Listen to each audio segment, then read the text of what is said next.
Está na altura da revista de imprensa. Hoje é nosso convidado o escritor João Pedro Marques. Ele tem um novo romance, O Estranho Caso de Sebastião Moncada. Bom dia, bem-vindo mais uma vez à revista de imprensa. Já vamos ao romance, ao mais recente romance, mas antes às notícias do dia. E começa por Pete Seeger. Ele morreu ontem, tem um grande destaque no DN de hoje. Em todos os jornais, praticamente. De facto, Pete Seeger foi muito influente.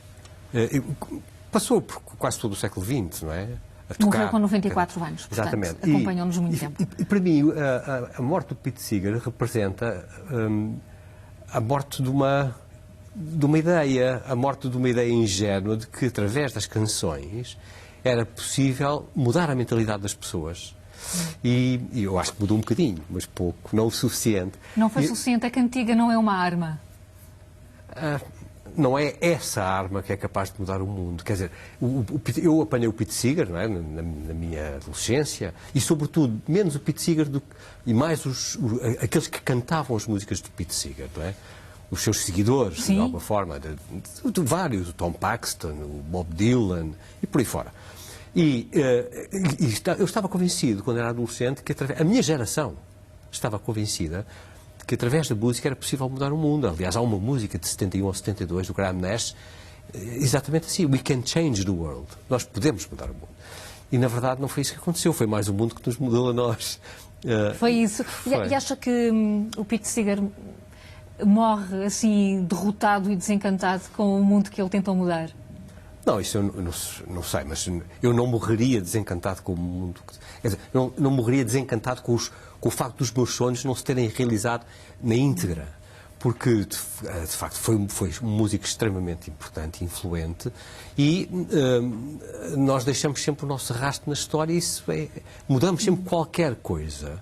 Agora, não o suficiente para... Éramos um bocadinho megalómanos.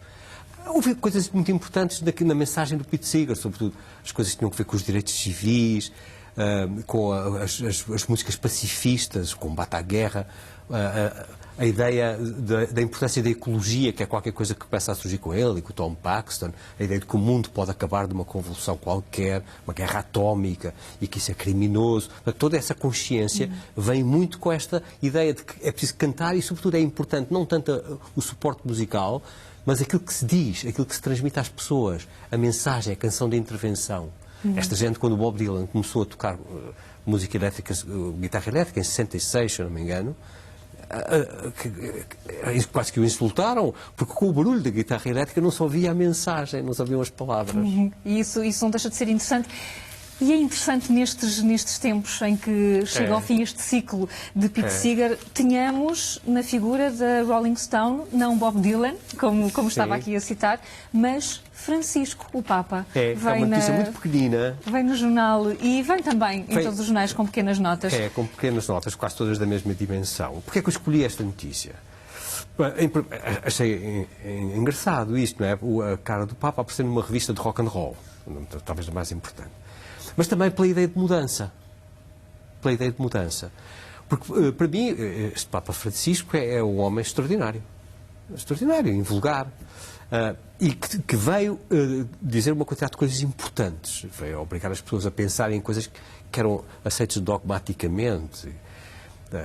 Falou, não digo a favor, mas com palavras de aceitação sobre, por exemplo, o problema da homossexualidade, de pessoas que não são católicas e que querem, que têm acesso às mesmas coisas e por aí fora, portanto, com grande abertura. Mas a minha pergunta é, este Papa mudará o mundo? Este Papa mudará a Igreja? Eu gostaria que sim, mas eu acho que não. Também acha que não? Acho que não. Portanto, a música, a canção não muda o mundo. Um homem com esta influência também não vai ser capaz? Eu não sei se tem esta influência, porque a minha interrogação é justamente essa. Eu vejo que as pessoas mais humildes e os crentes seguem com grande atenção o que o Papa diz, mas não ouço o eco da hierarquia.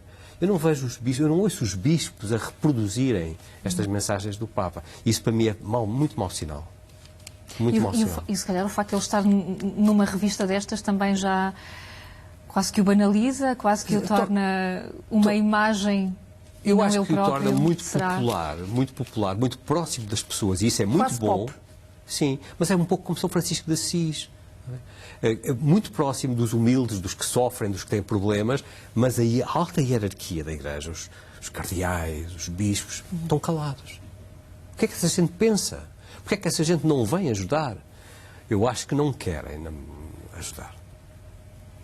Vamos mudar de assunto. Agora vamos olhar para o futebol nacional. No Jornal de Notícias percebemos que há esta guerra enorme entre Porto e Sporting relativamente a um jogo que não começou a horas. Como é que acompanha, João Pedro Marques, como é que acompanha estas matérias do futebol e do que está por detrás do futebol? Eu gosto de futebol, gosto de ver futebol, mas aquilo que me leva a selecionar esta notícia é que eu acho que o mundo do futebol é um mundo histérico e paranoico. Completamente paranoico. Em torno de um incidente destes, arranjam-se sempre milhares de intenções perversas do adversário. Coisas que são escamoteadas, manobradas, manipuladas. Quer dizer, eu acho que só no mundo do futebol é que isto acontece. Eu acho que as pessoas imaginam que os homens, os perversos homens do futebol, perversos entre aspas, têm mais capacidade de influenciar e de manobrar as coisas do que efetivamente têm.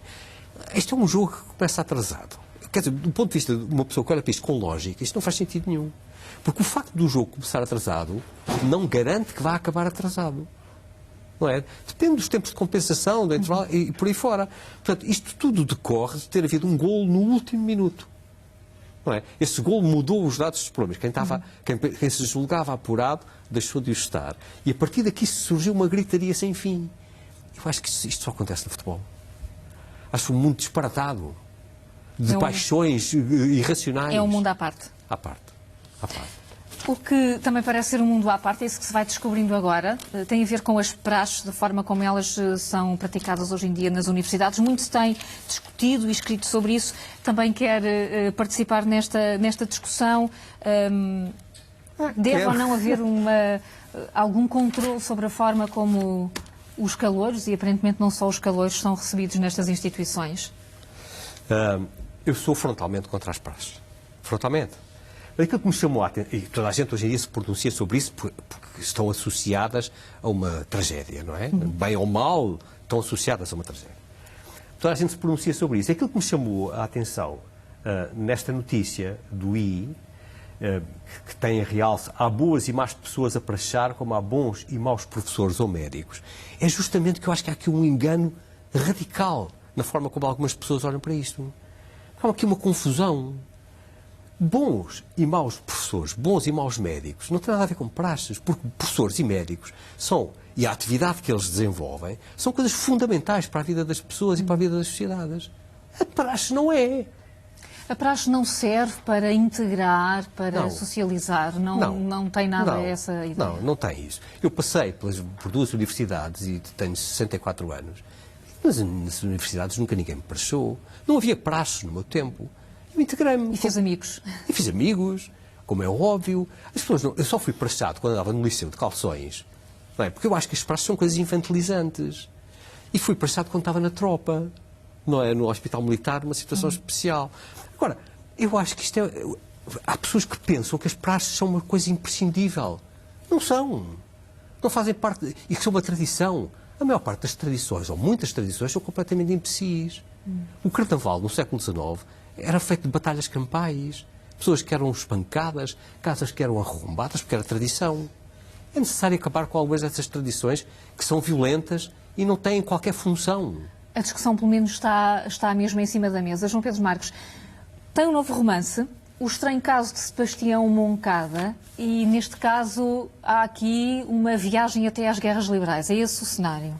É, o cenário de fundo. Isto é um romance que começa com um mistério, passa-se no Porto, começa no Porto em 1832, há um mistério em torno deste Sebastião Moncada, um mistério que exige o envolvimento da polícia, e depois o romance segue a atividade deste polícia que vai investigar o mistério, a forma como ele vai descobrindo quem é Sebastião Moncada e como ao mesmo tempo começa a estabelecer um paralelo com a sua própria vida e começa a descobrir-se a si próprio e a confrontar-se com o mesmo tipo de dilemas que teria tido Sebastião Moncada.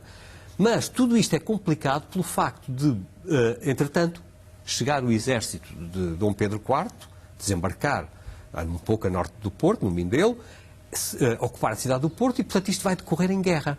As guerras liberais que começam aqui no nosso território em julho de 1832. Portanto, digamos que é interessante. E há ainda um outro elemento importantíssimo no romance, que é este polícia tenta encontrar uma mulher que ama e que a guerra fez com que se separassem e ficassem em campos diferentes. Portanto, digamos que o romance é a interseção dessas três coisas. O mistério policial, a guerra e a procura de conseguir atingir o amor da vida dele. E para isto, neste contexto, e recuando até ao século XIX, houve muito trabalho de investigação, presume-se. Houve. Como é que é feito esse trabalho? Este romance partiu de uma notícia de jornal, que por acaso, sim, uma notícia de jornal da época, não é? De meados do século XIX. Uma coisa que se passa numa estalagem em França. Eu achei que a partir dali eu podia eventualmente montar um romance. E depois, tenho que ler jornais, tenho que ler... Mas fazia sentido que esta história acontecesse neste contexto histórico concreto? Eu tinha curiosidade relativamente a esse contexto histórico, porque eu próprio sabia pouco dele. Não é? Eu passei um pouco... Isto está muito tomado pela guerra, os jornais só falam da guerra, os poucos jornais que se publicam, e, portanto, eu, na altura em que investiguei o século XIX mais a fundo, passei um bocado ao lado desta época e tinha todo o interesse em saber um bocadinho mais sobre isto. E será uma excelente oportunidade de todos nós também conhecermos um bocadinho mais dessa face da história, ficando também encantados por este Sebastião Moncada. João Pedro Marques, muito obrigada por ter vindo à Revista de Imprensa desta manhã. Um bom dia. Obrigado, igualmente. Vamos voltar às 11, logo a seguir, a Opinião Pública. Até já.